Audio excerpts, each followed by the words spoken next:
Hey everyone, we're at the Douglas Line and Lakeshore development in Plimpton, Wyoming, right on Lake Huron. We're doing our first subdivision. My first time dabbling in land development. Sort of off topic, but I wanted to share land development because people reach out and they talk about real estate investing, and everyone thinks real estate investing is like monopoly, where you go from houses, you tear it down, you do a big severance development project, and boom, you put up hotels. So a subdivision is 4 lots or more. You have to sign a subdivision agreement to bring utility services in. So we've bought a parcel of land with an existing 2,000 square foot bungalow house. We've severed it now, conditionally approved into 4 lots, 4 quarter-acre lots. We're gonna build $1 million cottages on each one. This is a very exclusive subdivision. It's a private beach, not a public beach, and the deeded rights are shared between all 4 lots upon severance. So each of the lots has deeded beach rights and access. So you can kind of get a feel for some of the houses. It looks like a $1 million house with a huge infinity pool all overlooking Lake Huron. When the brush is down, you can see more of the lake, but the lake's right through there.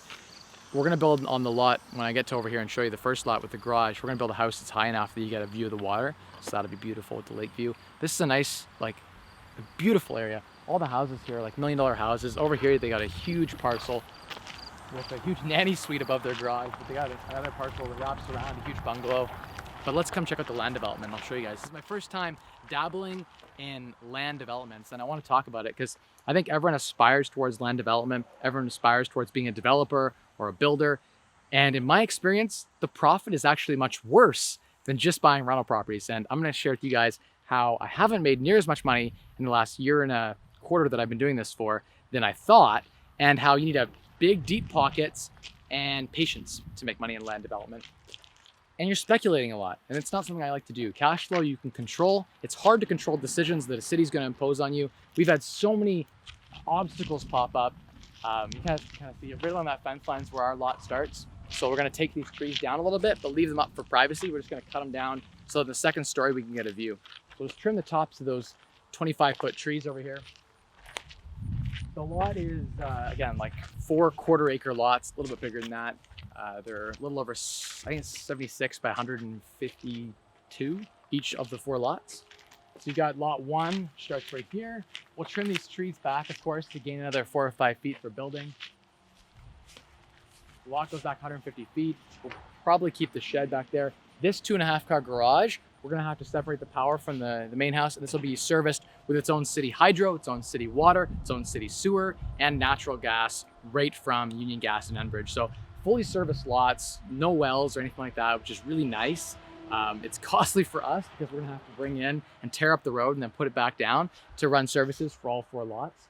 So that's something that, as a developer, I'm experiencing what it takes to run 4 lines of 4 water lines, 4 hydro lines, 4 sewer lines, and all of that with the existing pieces to keep in mind. So that's been something that's been interesting. But yeah, I got lot 1 here, a big 2.5 car garage. We'll build a big house right where that tree is behind it. So your entrance to the house will be here, and you have a 2-story house. I think it'd be nice to even go 3-story. You can go 3-story actually without any variances. So you could put a nice rooftop deck up there and overlook lake, get over top of these 2-story houses and get a nice view. It's 1 house to the water. It's literally just that $1 million house we started shooting on. That's it. So this is a good sized lot. A lot of potential here. Even these could be $500,000, like $400,000 or $500,000. You could be all in on these and have a nice cottage that you can come to and relax. You're 15 minutes to Grand Bend, 10 minutes to Forest, pretty close to Sarnia and things like that, and get that exclusivity. It's a really high-end neighborhood. Most of the people living here are CEOs of companies and very wealthy, so you don't have to deal with a lot of the smaller cottage community. It's a very elite community. So we're gonna try to keep that feel in what we're building. The original bungalows here, this is another 75 by 150 foot lot for the 2,000 square foot 4-bed, 4-bath bungalow that already exists. That'll be coming up on the market. We'll be selling that. My hope is to sell that for the cost of the whole development. So the 3 lots are pure profit, and if we can make $500,000 on it, that'd be a win. I was projecting more, but as I'll talk about in developing land, what you find is you're told you can get something done in say 90 days, and it ends up taking 1.5 years by the time you have all these things like the Conservation Authority thrown in their weight, or some provincial utilities, they have some issues they want to bring up, or maybe the council member decides they want to throw in some things like we should plant some trees, and there's a whole bunch of things you have to do along the way to get to the finish line. It's often, we spend $10,000, $15,000 in surveys and things like that, and fighting with engineers on how to do the drainage for the lots, the current grading and drainage. Very expensive to come up with plans that'll work, especially when you come up with surprises like we canned the lines and we took a camera and put it down the sewer drainage lines. We found they were collapsed. Not our problem, but it becomes our problem now as a builder. So it's interesting as a developer, wearing the hat of developer, real estate investor, and then builder, you're learning different things. So it's really interesting. This lot here is another, we're on a third lot right over here. We're gonna take this big tree out here and put a driveway in for the existing 2,000 square foot 4-bed, 4-bath bungalow. If anyone wants a house under 500,000, you're probably gonna list this like 499. It's gonna be it's all brand new, super modern, high-end 4-bed, 4-bath, steps to the beach. That'll be listed up, good sized lot. And then this will be a vacant lot here. Come around. We're probably gonna have our driveway come in, 2-car or 3-car driveway come in right through here, and then build a big house to the left of that big tree. We're gonna try to cut that tree back, but keep it if we can, and then keep the trees in the back if we can. I think one of the trees might have to go, but yeah, we're gonna try to preserve as much as we can because we do have that natural, like these trees are like 50 to 80 years old, and it's nice to be able to preserve that and have that privacy and green space on a new build, right? It makes it feel much nicer. So that's a lot. And then another lot over here. This one has the ditch or the creek along it, so it's,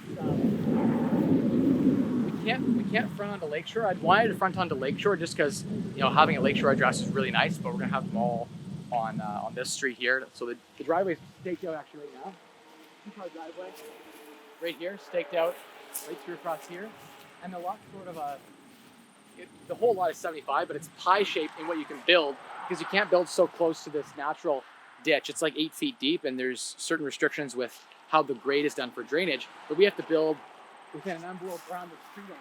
So we've got like a building envelope over around here, which means we can probably put a 2-story, 2,000 square foot, 2,500 square foot house, which does limit us a bit. The other lots have more ability to build and a little bit better than this lot. This is the toughest of the lots, I think, to build on. You have to build a little bit smaller house. So it's not quite $1 million house, maybe like a 500,000-600,000.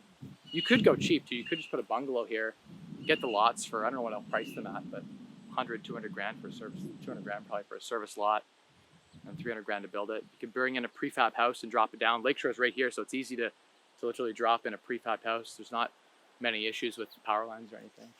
Tons of potential anyway with this development. Here you go, guys. I saw a house with potential, had a little over an acre land and a great house. Went and talked to the municipality and found out it was possible. There was a change at the municipality and who I was dealing with, so that was interesting when we had turnover. Something you got to factor in when you're doing developments. Staff will change. Always get things in writing. It's very interesting. You'll talk to one council member, then an election will happen. You'll have new council, and new council has different ideas than old council. So you've got to get things in writing. You've got to move forward because things always change as you go through the development. In the beginning, you have one set of ideas, and by the end, you end up with a whole different set of outcomes. So that's been interesting, dealing with the people aspect and the zoning aspects and all those types of pieces, because there's a lot more to it than with rental properties. With a rental property, I buy a property, I fix it up, I rent it out, I get cash flow. I'm not betting on a council approval. I'm not betting on a building inspector or a city municipal services person agreeing with, or an engineer agreeing with our engineer's plans, right? There's way more risk in land development. And what I've seen is the return on investment is not as high as you'd expect. You'd expect that, oh, you think I'm gonna buy this thing for say 500,000, I'm gonna develop it and sell it for $1 million. Oh, I'm gonna make $500,000. But what we're not factoring in is there's gonna be $50,000 in engineering fees, $150,000 to service all the lots. You're gonna have a year and a half of carrying costs of your mortgage to carry these lands, which is gonna cost you another 30, 40,000. You have property taxes, 5, 6,000, 7,000. You're gonna have all of these roadblocks. There's gonna be fees that you have to pay to the city of thousands of dollars. All these things you gotta factor in. People make these outlandish statements. Oh, I bought this property for 500, land developer flipped it for $1 million. And you're like, wow, the guy made $500,000. But really, if it took him 6 years to develop that land, the opportunity cost of his money, he made like 7%. He'd been better off buying rental properties and making 25 or 30% cash on cash. So all the investors aspire towards these big land developments, and it was fun. I've learned a ton of what not to do, and I've learned a ton about what to do in the process, and working with a smaller municipality and working with, I think, a smaller county is better than working at the larger city. If you don't have the weight behind you, it's very hard to move things through quickly.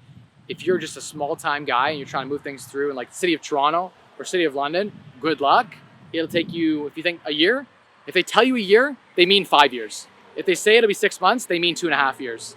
So that's something to kind of think about when you're going through land development. A lot of people buy properties thinking, oh, I'll just be able to sever this lot off and keep the one that's a rental property and sell the other one.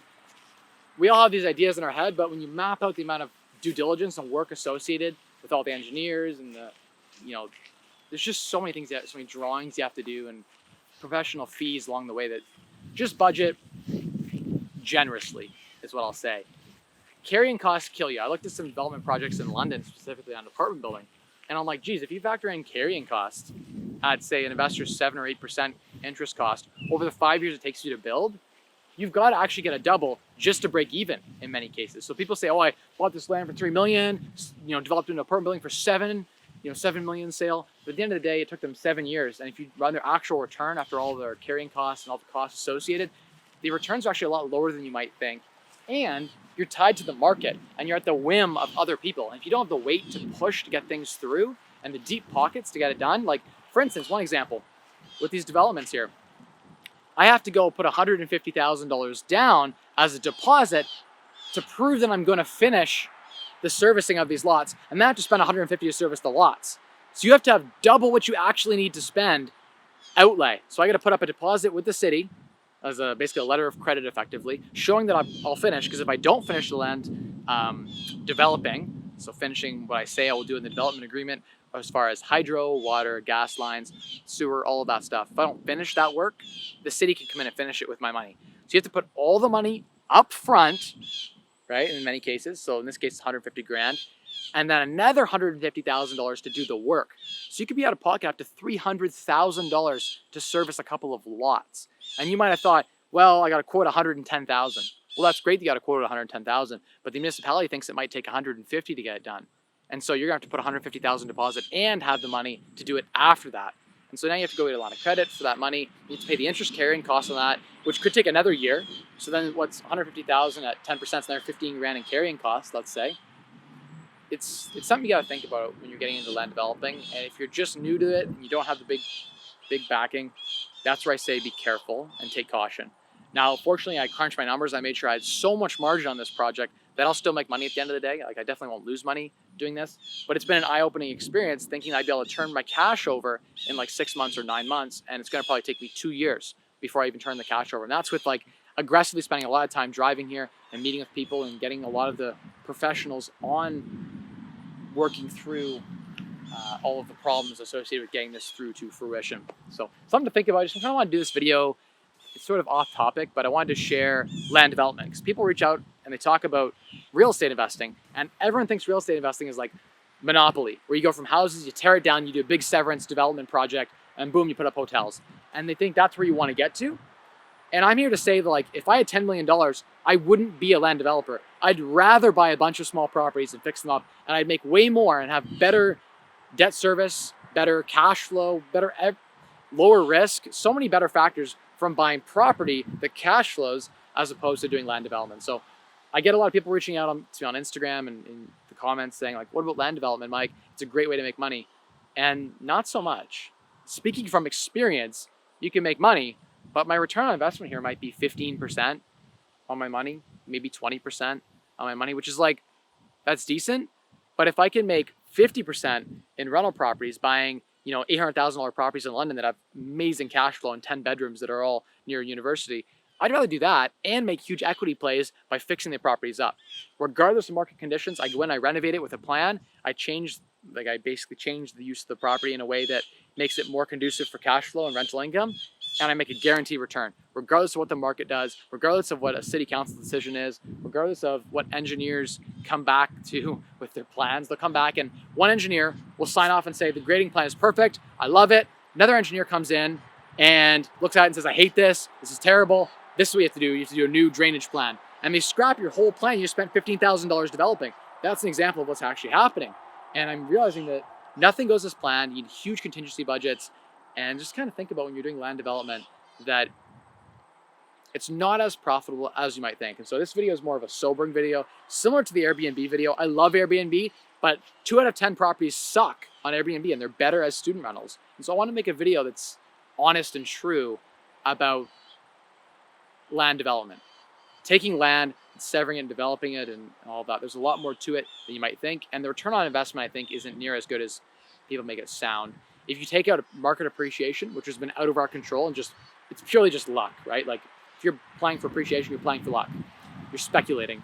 If you take that out, land development doesn't necessarily have that great of a return on capital because it takes a lot more capital to get it done. If you factor that in, it kind of kills your ROI a little bit. So that's my 2 cents on land development. I'm just gonna toss this video up for you guys. And if you liked it, I'd love to hear in the comments, love if you smash the like button and share it around, what it's actually like developing land in Ontario, in Canada. Have you had experience severing lots or building, taking a parcel of land and severing it into a small subdivision?